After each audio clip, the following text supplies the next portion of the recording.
Thank you for joining us, Christina. My pleasure. As all of you, I'm sure know, Christina is the founder, the president, the chair of Shaftesbury, which is probably one of, if not the largest production companies in Canada right now.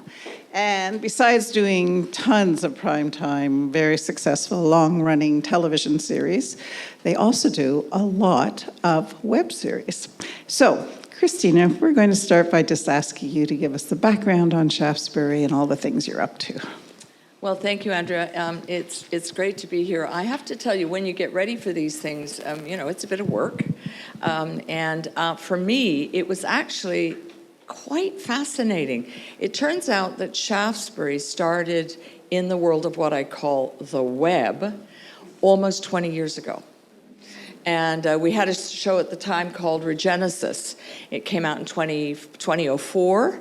And we wanted to do some content that was sort of a companion to the primetime show. At the time, as Andrew reminded me, there was no there was no video content. It was all words. So if you watched Regenesis and you wanted to find out more about the show, you went onto a website and there was a whole bunch of words. That was season 1, 2004. And then 2005 and 2006, we went for 4 seasons. We actually started putting clues inside the drama that would unlock what we called, as we all called it at the time, Easter eggs, that allowed you to find out more, get more digital content. So that was, of course, for the Rabbit fans. And I think, we can't remember now, honestly, it all merges a bit. I think we won a bunch of awards. I know we were a first. They did.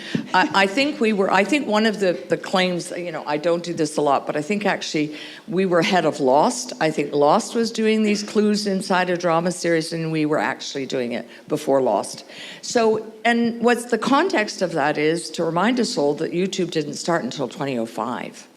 So that's what we were doing. And what the big takeaway here was that I realized at that point that I wasn't just a TV producer. I wasn't just a person who wanted to make shows for television.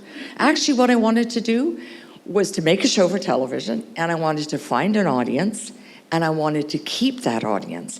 And I knew right then, way back, that was my job. It was my job to find those fans, and it was my job to actually keep them engaged. So that's the start. We followed that up in 2008. Like, really, I'm going back. We had a kids series on air called Life with Derek. It was on Family Channel and Discovery, and we started making web content for that. It wasn't EPK, it wasn't press kit material. This was like behind the scenes of the cast of Life with Derek. It really was little 3 to 5 minutes. Again, it won us a bunch of awards. I was quite proud of it.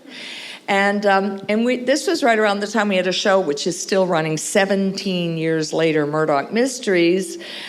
We decided that we wanted to do some web series. And here was what I wanted to do. Remember, I'd already decided I was a TV producer who wanted to find fandom and keep fandom.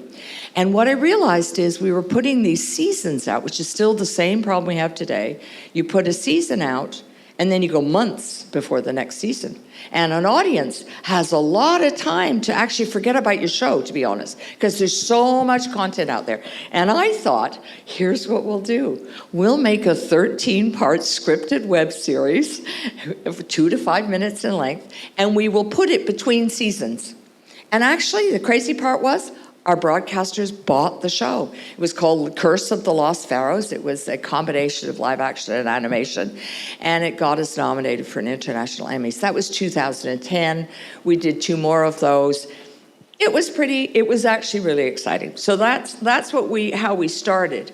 2012. This is not something we did, but this is pivotal. Lizzie Bennet's Diaries came out, and I don't know if many of you remember that. At the time when it came out, it was groundbreaking. It truly was. In the world of what we're doing, to make a long-running soap, short-form content, it was just groundbreaking. And Jay Bennett, who headed up our digital division, which weirdly at the time we called Smoke Bomb, I said, Jay, what's next? Because we'd now gone and made a whole bunch of web series. I said, what's next? He said, what I'd really, really like to do is to try our hand at a long-running soap. I said, go for it. So I gave him some money.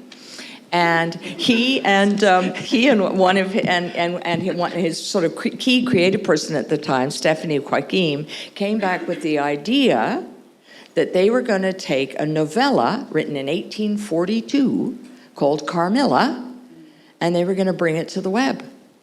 Now, for those of you who don't know Carmilla, it's actually the story of two women, a human and a vampire, who fall in love. Now, what I really love, the part of this story that I really love, this is a total sidebar, is that Le Fanu wrote this in 1842 actually for men. And the reason he wrote it was a cautionary tale for men. Don't let your women get too close, because guess what? They might become lesbians. So that's what we did. So that in 2014, so now what are we now? 9 years ago, that begat Carmilla.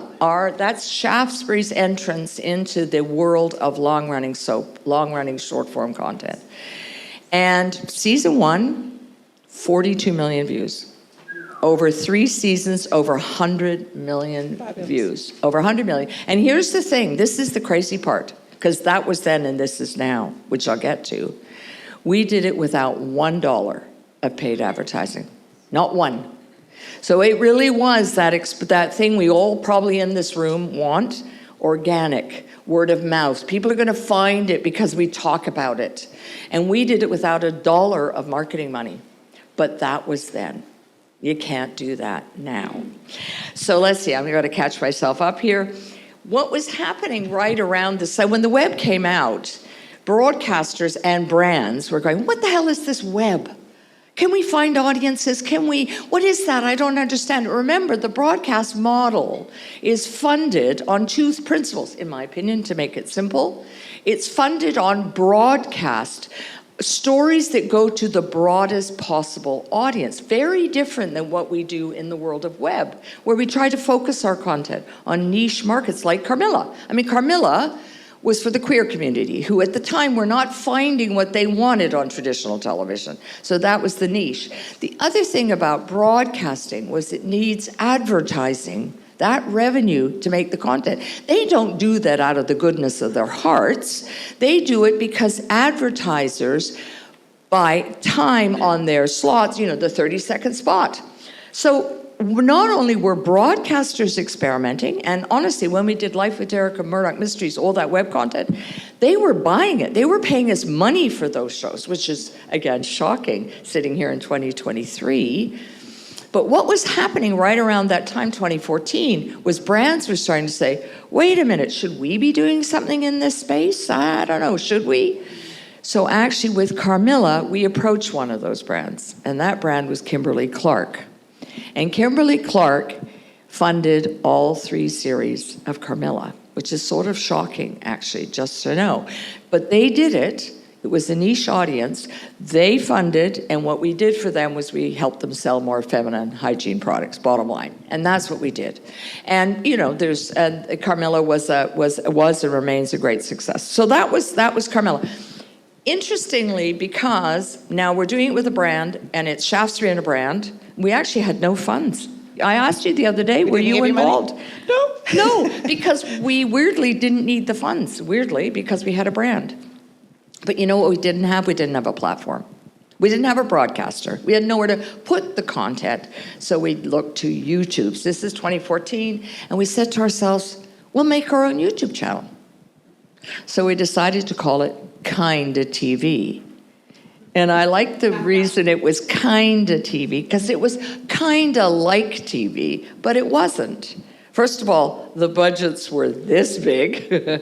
And the second thing is the way we told our stories, at least the way Shaftesbury was doing our stories, was a much more intimate way of telling those stories, often direct to camera, which broadcast doesn't do, or does very little of. So we created Kinda TV. Fast forward now to 2023. I stepped back. We toted up all of the shows. Turns out we've made 35 scripted web series. Sometimes shocking. That is shocking. Sometimes it was a one-off series, but many times it was multiple seasons of the same title. 35 of them. And some of them, actually, interestingly, a third of them are kids shows. And I'm going to talk about kids in a minute, because I think it's there's a real reason for the kids space. And this actually might be, and I should say on the kids content, again, we didn't really find broadcasters or partners, so we had to create our own YouTube channel, and we called it Shaftesbury Kids, which, is maybe not the greatest title in the world, but again, that's at least a place where we can put our content and market towards that content. So this is probably a very good time. I don't know who the custodian is of the little clip reel that we put together. It's about 2 minutes, just to give you a taste of what we've done.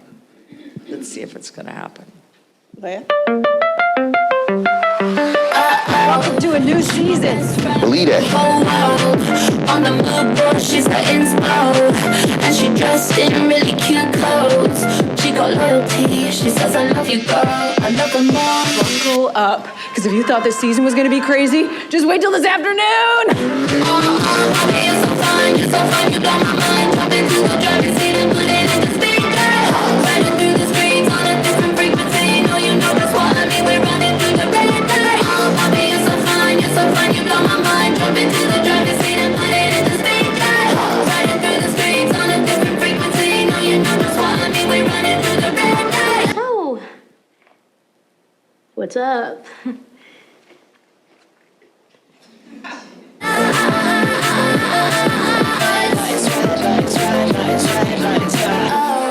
Got the top down, tires on fire. I feel like I am just losing my life to my See you job. looking with that side eye. Why you so jealous? Cause I'm one of a kind. Listen up. We need somewhere to be welcome and to be together. Okay, good. Y'all gonna kill it. Surf's up. Mommy, you're so fine, you blow my mind. Jump into the driver's seat and put it in the speaker. Riding through the streets on a different frequency. No, you know. Oh my God, she scratched me.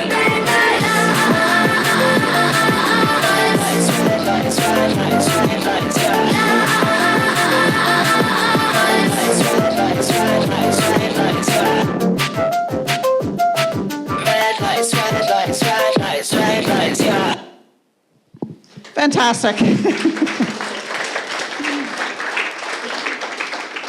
That truly is an amazing collection. Thank you, and that honestly, when we put that together, that was before I did my deep dive into the content. And I just wished I'd had a clip of everything we'd done, which I got to say we are so proud of. So, when I was putting together my thoughts about our journey and are there any takeaways from our journey of almost 20 years, I don't know. Again, this is my age. I equated to what we've done as the journey is called the good, the bad, and the ugly.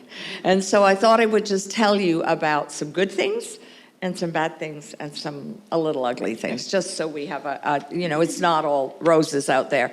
So on the good side, web series in Canada can be funded. And we know we are blessed. We know this is not the case in most of the world, actually. So, we have the IPF, we have the Bell Fund. I'm going to now get my notes because I don't want to forget anybody. We've got Ontario Creates, we've got TELUS, the CMF, the Shaw Rocket Fund, and we've got tax credits, both federal and provincial. And the other thing that's interesting is certainly here in Ontario, I can't speak for the rest of Canada, but our unions actually, ACTRA and DGC and our shooting unions, they actually support these lower budget digital productions, which doesn't happen quite so much on the TV side, but at least we're blessed that the unions actually recognize the work that digital production is doing. What else on the good side? I really believe that it is an absolutely essential, viable, I don't know what other word to use, way to support emerging new talent. The barrier to entry is much smaller because the budgets are smaller and because there are fewer gatekeepers, bottom line. So I believe that for many creative people, this is the way they're going to, in effect, create a calling card, show that they are good storytellers, that they can reach audiences. I'm going to name a few people, and there are a million I could have. People who we've worked with early in their careers: Rebecca Lydiard, Babe Nation, Katie Boland, Romeo Candido, Andy McQueen, Giacomo Giannotti, and Gilandro Alcomba, and many, many, many more. So these are people we've worked with, and we work with again and again. That's sort of the motto at Shaftesbury. You come into our family, and if it works out, you become part of our family and you stay with us. That's the bottom line. The other thing about web series is it's become a great training ground actually for our own staff. Davin, I see you're in the audience here at the back. And Davin, all being well, is going to be producing his first one-hour drama series in the upcoming months, off many years of making great digital content. And he's one of many at Shaftesbury who've cut their teeth. It's given Shaftesbury a way to innovate and experiment. Boy, because again, the budgets are smaller, the barrier to entry is smaller. You can take some chances. And what did we do on Backpackers, season 1? We actually crazily did a choose your own adventure scripted series. You could actually watch the show, come to a decision point and decide whether to go left or right, follow him or her. So just to say, I think we were again the first who had ever done that in the scripted world. In the kids' content, we created shows and we had games alongside the shows. They went out together. They sort of, it was inherent in the material. I made the point that broadcasters, when we started out, were actually commissioning these web series. We're commissioning the short form content. And unfortunately, they're not really doing that now. So what happened back around the 2014, 2015, I mentioned Carmilla and Kimberly Clark. Well, we actually targeted brands. If broadcasters weren't buying our content, let's go target more brands. Look at the success we've had. It's always great when you've had one success because it begets hopefully another one. So we had Kimberly Clark with Carmilla. Here's the list. We did Upstairs Amy, if any of you watched it, which we did with Walmart and Interact. Then we did V. Morgan is Dead with the Royal Bank of Canada about a dead girl.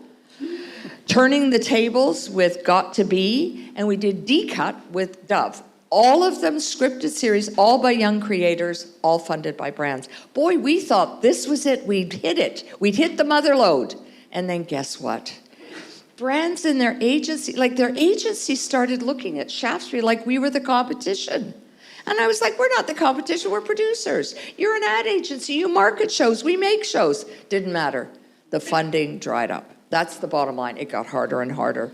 So I'm still on the good, right? I haven't even got to the bad, right? So on the good side, I just say, I talked at the beginning about we used web content to help our TV shows build awareness, and we did that with Regenesis and Life with Derek, and we can go on. And I just want to talk about the most recent example, because again, it's a bit of a turning point. We made a show called Macy Murdoch. You saw some clips of that. It's our most recent web series, scripted. Not girls, it's for kids 8 to 12. And why we're making it is we're hoping that kids 8 to 12 will fall in love with Macy Murdoch. So the story of Macy, she's a great descendant of William Murdoch, and she finds a time travel machine, and she goes back in the past to actually solve a crime, which actually he's accused of committing. So it's sort of a cool premise in season 1. I'm really proud, super proud of it, the storytelling, everything about it. And our partner was CBC Gem, so the plus is CBC Gem commissioned it. That's a plus, terrific, excellent. Now we had to go find our audience, which I heard from yesterday was a big focus, and that really is the challenge today, and we're gonna get to that. I'm gonna get to that in 1 minute. And what we did, the team, because I've got a great social team at Shaftesbury, they realized kids weren't really looking at this point to CBC Gem as a destination for their content. They were looking to Disney, they were looking to Netflix, they were looking to others. So what we did with the blessing of the CBC was we did a targeting paid marketing campaign, and we targeted TikTok and some other platforms. And we put the first episode out on YouTube, and it got 1 million views. 1 million views, episode 1. And then all the rest of the episodes moved over to CBC Gem. Season 2 is almost greenlit. So season 2, again, commissioned by CBC Gem, and what I like to call some of the funds. So we've got some of the funds in it. But actually, I've actually said to the team, we got to stop for a moment, and we have to rethink. We have to think. We have to ask ourselves, why didn't Macy get the numbers? Why didn't it get the audience we wanted? So before we just go off and make another 8, 11-minute episodes, can we just stop and ask ourselves, why didn't it get... I don't think it's the creative, by the way, at all, the storytelling, I don't. But maybe there's another way to get that audience. So we're asking ourselves, should it be a game that helps? We now go out slightly with a game that begets some scripted content. I don't know. Is there another format? Should they be 11-minute episodes? You know, what if it was 2 minutes or 1 minute? Again, we're at least asking ourselves the question. And the big one is, and I'm sure that if there are producers in the room, the vast majority of the budget for Macy goes on production. I'd say 98% goes on production. And 2% goes on marketing. And I'm asking myself, is that smart? Like, if you can't find an audience, really, were you smart to take 98% of that money? Really, guys? It's heartbreaking when you don't find an audience. So I'm actually saying to the team, what if we made a bit less content and put more money toward marketing? Might that actually make a sustainable brand? So where am I? Now I'm moving on to bad. So hopefully that wasn't a bad. I'm almost done. So now we're in the bad. And again, it's not really bad. It's the tough part of what we do. So certainly for Shaftesbury, we went into it believing if we made a great web show and we found an audience, we'd make a great television show. It would be the spin-off. We'd go to TV where we have money to make our shows. And we've tried that 5 times. And we haven't succeeded. So I'm just going to give you a tiny, tiny snapshot of our 5 attempts to move a web series to television. Carmilla, God, you would think with 100 million views, we should have been able to take that baby to television, and we didn't. We made a feature. That was great. But what we realized was the very thing that made Carmilla so successful, that intimate storytelling, got lost when we took it to TV. It just became, to be honest, another genre show. Another show. It wasn't special anymore. Backpackers. CW bought it in season 1. They said to us, take those little short episodes, cut them into half hours, and we'll broadcast it. We were like, whoopee. And then they came to us and said, and we'll buy season 2. And I cannot tell you, I thought we'd hit it. We had hit it. Guess what? When they bought season 2 Backpackers for linear television, they paid us digital dollars. And still they put it out on the linear TV channel. Still put it out. Imagine trying to compete with multi-million-dollar shows with our little total $1 million. Do you know what I mean? So to be honest, we didn't actually compete very well with those shows. So that was Backpackers. Then we have A Human Condition, one of my absolutely favorite things that we did. The Guardian, back in the day, said, quote, this was a drama fit for television. The Guardian newspaper, for Christ's sake, in London.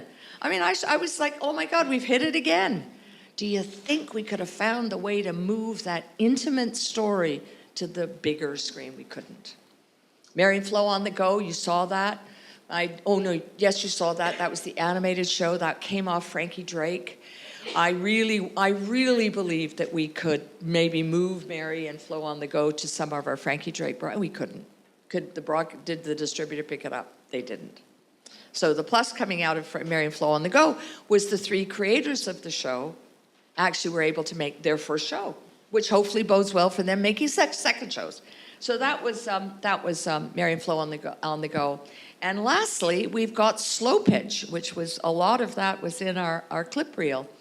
2 seasons of a web series. Out TV here in Canada. We sold it to IFC in the States. They broadcast it. I mean, it was on linear television. And now it's in development at Bell for a TV series, a TV half-hour comedy. And we'll check in a year from now and see how we do. So we're working. Now I'm going to ugly, and then I'm going to pass it over to Andra. So what's ugly? I mean, what's the ugly part of what we do? I mean, I think for me, I used the word before. Sometimes it's demoralizing. I got to say, I really mean this. Like, there's one, I wasn't going to mention it, but there's a little project we did called Meekshi, which I truly believe was one of the best shows I had ever seen anywhere. It was puppets. It was about a meek sheep, a female meek sheep who is a scientist, and it was so cute. The puppetry was amazing. I am telling you, I was so proud of it. We could hardly make a sale. It was, so again, that's demoralizing, just say. So,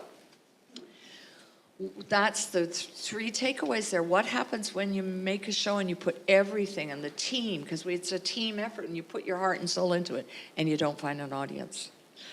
And then when people are telling you, what they're telling you is, the only way to do it is with money, and you don't have the money to market your show. You know, when we talked about organic views, I did organic views, word of mouth before. You know what I'm hearing all the time now in the world of web? You pay to play. Oh, great, super. You have to use money to be able to get entry into this game. So back to that example I used of Macy, okay, let's be smart. We can still make Macy, maybe we just make it a little differently. Maybe just to say. So that's the one ugly. The other ugly is there are fewer and fewer buyers. I mean, I gotta say this, I keep thinking these shows are going to sell in the world because they're really, really good. I'm convinced broadcasters still might want them on their linear, either to put as interstitial content on linear, especially in the kids space, or on their websites. And I got to tell you, I'm depressed. They're not. And I was glad to hear yesterday you mentioned their web, but we're not seeing it. I got to tell you, we try and our best, and we're not seeing it. And then what happens is if there are fewer buyers, then to be candid, fewer distributors want to get in that game, because the bottom line is it's too hard. So again, Henry, I'm going to give you a shout out. Henry Gagnon's in the back row. Bless him for focusing his business on selling web series. Bless him, and being a Canadian and out there in the trenches. And the last thing I'll say, this is the last thing, is I still believe maybe we're making a mistake. We're still trying to make web content, scripted web content, that's going to compete with television, with the production values of television. And it's not possible. It's not. I mean, we'll kill ourselves doing it. And I think the other sad part is then you put all your money into making the show, and then you don't have any money for marketing. But here's the thing. There's no money for you. You, the people who make the shows. There's no money for your fees. Trust me, you make nothing. And then guess what? And we all know it in this room, if you're a producer, then there's the gap. And guess who fills the gap 99.9% of the time? It's the producer who fills the gap. So now not only are you making nothing, you're paying to make your show, just to say. I'm not sure that's a sustainable business model in any world, in any year. So I think, summing up, I suppose if I was to say two things to sum up and then over to Andra, I fundamentally believe that scripted web series are important, and I hope to God they don't go away, because I do believe ultimately that it is an entry level. It's an entry level way for creators in front of and behind the camera to tell their stories, whether you're a writer or a director, a producer, an actor, or a crew, just a crew. You cut your teeth on this thing, and then you show the world what you can do. And so my hope is that our funding in Canada continues for web, and that people are able to continue to make shows, and people are able then to show the world what they can do, and they go off to great careers. So that's my little opening remarks.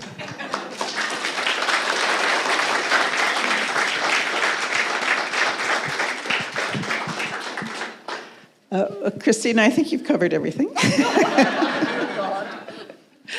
I might just push you a little on a couple of the points you've made, and then we'll have a Q&A for a few minutes at the end.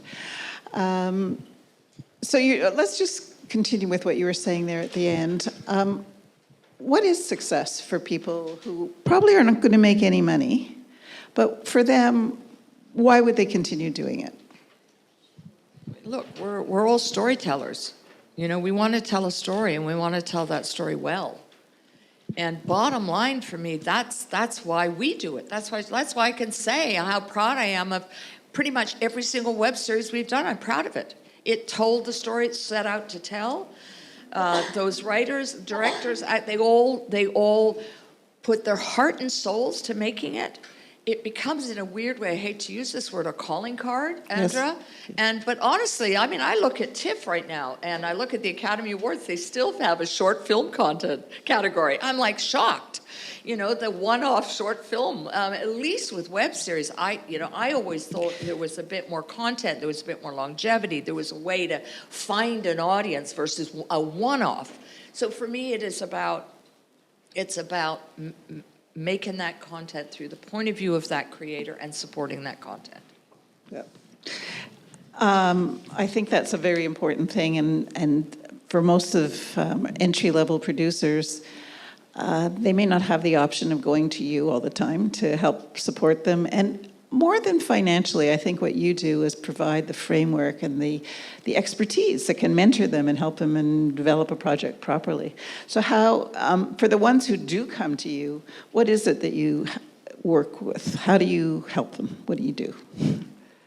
Well, I mean, look, you know, I would hope Shaftesbury isn't just a bag of money, to be honest, you know, because I should have said our YouTube channel, Kinda TV Now, does qualify, and did. I think we were the first. Yeah. I think we're the first YouTube channel to qualify for federal tax credits, and hopefully here in Ontario they're going to actually make a change so the digital broadcast qualifies for Ontario credits, because it still doesn't, I think, unless It does. It does now? Does now. Yes, okay, I missed that news. So look, I hope people come to us for more than the money. Look, Shaftesbury's been in business for 35 years. And, you know, I gave you 5 examples of shows that I wanted to move to television and didn't. And here's the thing, like, we made mistakes. We didn't succeed. We failed sometimes. But every time we made a mistake and we failed, we learned something. And that's what I hope, that the people who we work with on shows realize that we've been around that. You know, we have something to contribute. And sometimes that's hard for young creators to hear, to be honest, Andra. It's hard because you think you know, and that tenacity, that fire in your belly is everything. But hopefully, there's also, I want to make a show. Like in our company, 35 years in business, I say the worst goddamn thing we could do is to develop a show forever. I'm sick. I don't want to develop. I want to make stuff. And so again, you know, and it's so hard right now in the world. Like it's you hear it in the television space. People are saying, haven't seen it like this in 20 years. Like, it's just horrible out there. So hopefully, again, maybe there's a takeaway that Shaftesbury, and that's, I use the Macy Murdoch example, because I'm not saying we have all the answers, but on Macy 2, I'm damned if we're going to make yet another series of that show with not great numbers, to be honest. Like, it's heartbreaking. So again, I'm looking for people, because they're not maybe in my company, to say, what should we be doing? Help me here. So hopefully we can do that for people who come into Shaftesbury with shows. So that brings up the whole idea of the accompaniment web series, the ones that accompany a brand that you've already established.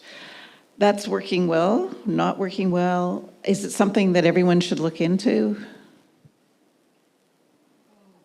Wow, that's a tough question. I don't know if it's working well, to be honest. Here's the thing.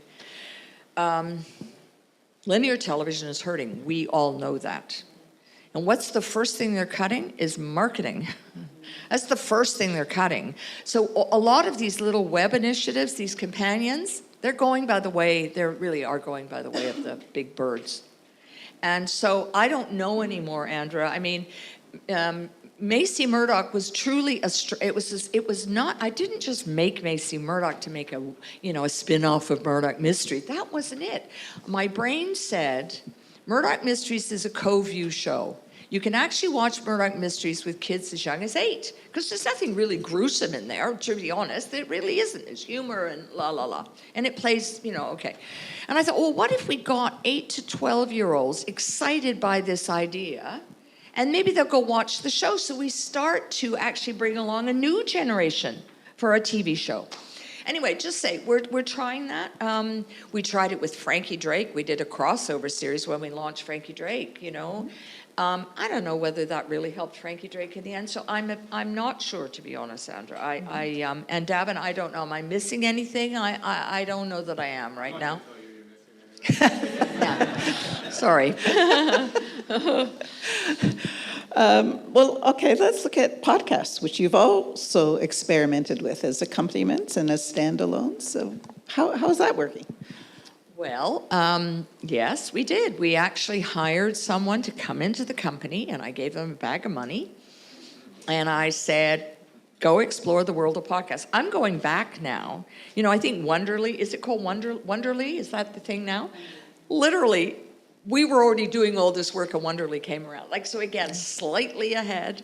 But we had a little group of people in the company and they were looking at the podcast world, and we actually did one. We did one at the time, a scripted one, which was, anyway, it's crazy to think it's about a ship. There is a phenomenon in the world where cargo ships go around. They just float out in the oceans, and there's no one on board except a whole bunch of rats. So we thought, oh, what a great genre series, right? So anyway, we did. I forgot what the title of it was, but anyway, so we did pull together, as they say, a team of people. We researched what was going on in the world. We did one.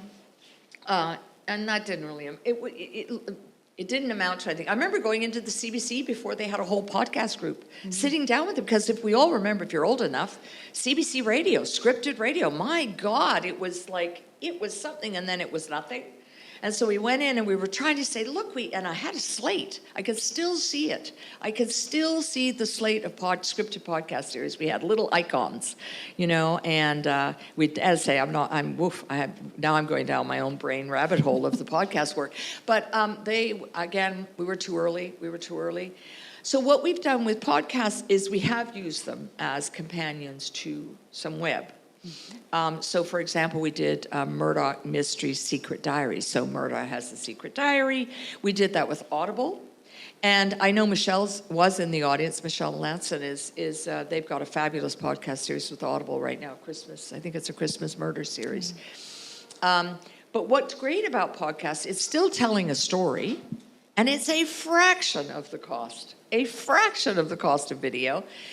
So we did that, and then on Hudson and Rex, we did a non-scripted. We did a sort of dog tips and tricks, we call them, and that was super, super popular for Rogers. So, that's all we've done so far. You also have your own YouTube channels, which should be a big advantage. Tell us how they work. So yeah, I'm really proud. I got to say, Kinda TV, you know, getting that CAVCO certification was fantastic. Here's the bottom line: having YouTube channels is no different than being a broadcaster. They need to be programmed and need to have a budget. So to be honest, Sandra, I think Kind of TV has been, we've made a lot of and acquired a lot of queer content. So Kind of TV's really known for queer content, and I'm super proud of that. But at the end of the day, it's a different function. Like, we're producers. That's what we are. Fundamentally, Shaftesbury and the 35 of us, we are producers. We don't program YouTube channels, and they need programming, and they need money, and they need support. So I'm just... they're doing okay. Shaftesbury Kids is, probably not doing brilliantly, because to be honest, who in the world knows Shaftesbury, really? I mean, you might know our shows. You might know Murdoch Mysteries or Hudson and Rex or, this one or that, Carmilla, but you don't really know Shaftesbury, and we're not a brand, Shaftesbury. So trying to find that content, I'm just saying it's a challenge. And we tried, I got to tell you, a couple of times in our career, we've tried to... I remember actually walking into Bell at one point. I hope maybe there's a Bell person in the audience. And I'm going back a few years now. And I said, why don't you acquire our YouTube channels and have a queer channel? You know what I mean? Like, we'll do it. Like, and we couldn't get buy-in. I think because the business model for now, quite a few years has been disrupting, people are actually now experimenting less. And they're sticking, maybe wrongly. I mean, this may be those bisons that go over and we all sit here in 5 years' time and go, there are no more linear channels, because guess what? There are no more linear channels, So anyway, I digress, Sandra. I'm just, we're still proud of them. To be honest, it probably needs a lot more money and marketing support to get people to know about the channels, to be candid. Marketing, marketing, marketing, marketing. Marketing. Always marketing. I have more questions, but I'd like to open it up to all of you. I'm sure there's some thoughts. Yes, Michelle from Australia. Hey. Hi, thank you so much, Christina. This is so interesting to hear from you. She's pretty loud, but I'll take it. Yeah, sure. My question is, you're clearly so passionate about all of your projects. That really comes across. And as a producer, obviously growing your slate is an important part of the work. I'm really curious to know, how do you decide what you put onto your slate? Because it's a multi-year commitment, like for any project. And when I'm going through that process, it's so hard to know, is this the one I'm going to commit to, or should I not commit to it? So is there anything process that you go through when selecting projects for your slate? I think, Michelle, and you know this, in our business, there's two adages I have in 35 years of doing this. One is that one shoe doesn't fit all. And so, to be honest, I don't know that there is one rule, to be honest. And the truth is, a project comes in, and for whatever reason, it ticks a box, and I can get into the ticking of the box.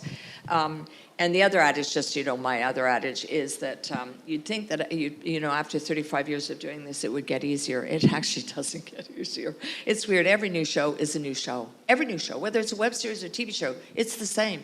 So I'll give you an example. Top Line came into us. And why did it come into us?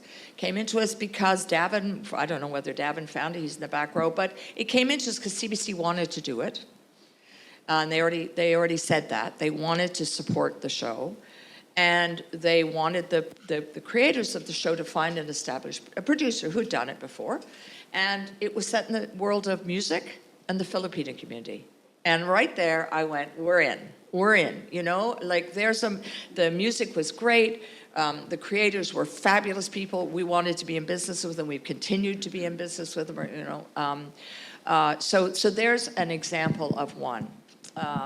Years ago, Babe Nation, who've gone on to wonderful, I am so delighted for these two women, I gotta say, in their company.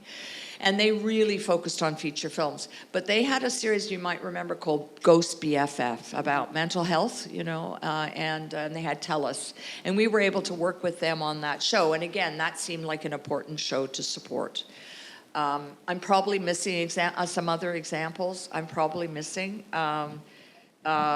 In Human Condition, a fabulous young writer from Sudbury, gay writer from Sudbury, hope he doesn't mind I said that, went to the CFC. This guy is going to be a big deal. And he wrote in Human Condition. And that premise, that first script was awesome. And we just wanted to do it because it was awesome. So I think every single one is a different reason. A lot of instincts here. Yeah. Yes, Moira. Hi. I think some might say that we're actually hitting a crisis point with children's television in Canada. And I'm curious what you think about the role of web series, or the potential role for web series to help maybe alleviate some of that pressure right now.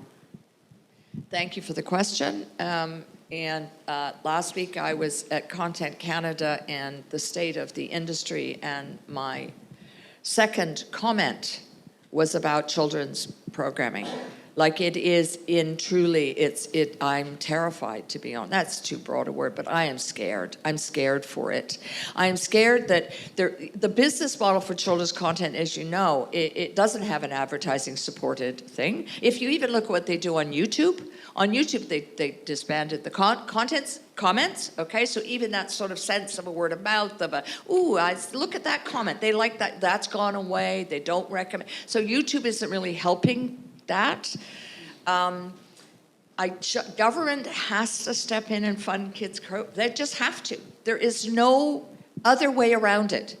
They have got to support the creation of children's content in this country. And if they don't, bad on them. I got to tell you, sorry. I am very passionate about this. One of the reasons why Shaftesbury has made a third of those shows or kids shows is because broadcasters weren't commissioning any shows. So the great days, and again, I understand why. Broadcasters are hurting badly. They are hurting. Their linear model is broken. It's not going to get fixed. They're trying to figure out what to do. So they're not commissioning any kids shows. And so I thought, well, if they're not going to commission kids shows, you know, we're going to make them. Like Shaftesbury, like seriously, like I look back, Life with Derek.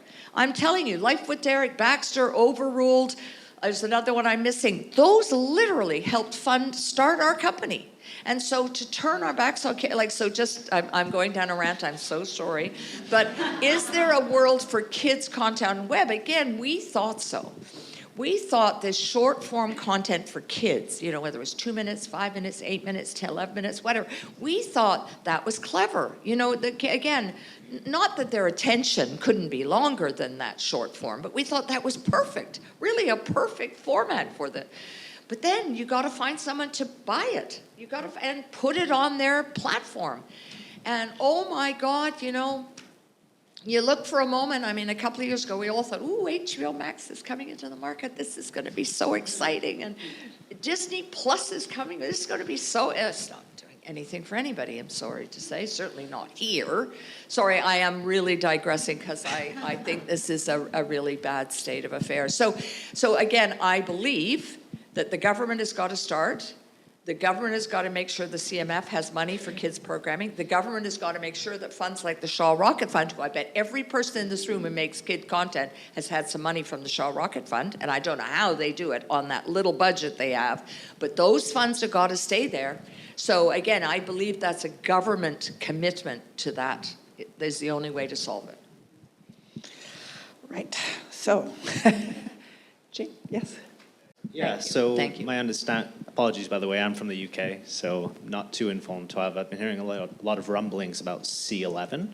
I'm just wondering if it's been on Shaftesbury's radar and how you're approaching it, or if there's any sort of meandering around it, or what you're sort of doing to negotiate with it. Well, I mean, Christina could digress again. I'll try not to digress. Here's the bottom line.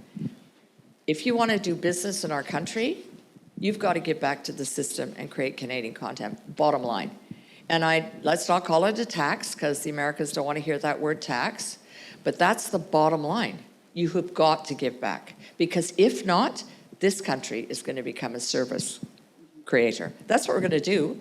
We're already doing it. Like, I think 50% of what we do in Canada is servicing American shows. And if that requirement, which was there for our broadcasters and has been there for decades, if you don't do the same with the streaming platforms, then bad on you, government. Sorry. And it's really, really contentious. I don't know where it's going to land. I really don't. But I'm worried. That was the first point I made last week at the State of the Industry address, was that I'm actually worried about Canadian stories. I'm actually worried because the linear broadcasters in Canada are making fewer shows. Bottom line, CBC is making more shows than all of them combined. So just to put a pin in that, so the days when Shaftesbury could have a show on CTV and a show on Global and a show on, just to say that, it's getting harder and harder. So back to C11, if C11 doesn't say the way of the future is streaming, and we have got to make sure those streamers give back to the system and give back as well to children's content. That's what's and gone web up. series. Sorry? And web series. And web series. And web series. I think our time has run out, Christina. I think the moral of the story from here is if you're a visionary and you're ahead of the curve, you've got a lot of worries. Does that sum it up? Yeah, you know, you can't take anything for granted. You just can't. And honest to God, you have to always think out of the box. Like, you honestly do. Like, don't ever think, oh, I did that web series that way, I'm going to do the next one like that. Trust me, that's not the way. It can't be the way. Because what if you don't get that fund? Does that mean you go away as a creator? No. Find another way. And, And you can keep on making web series as you have done for 35 of them, finding new angles and new ways to do it. It's been fantastic. So thank you very much for everything you've done and for this. Thank you.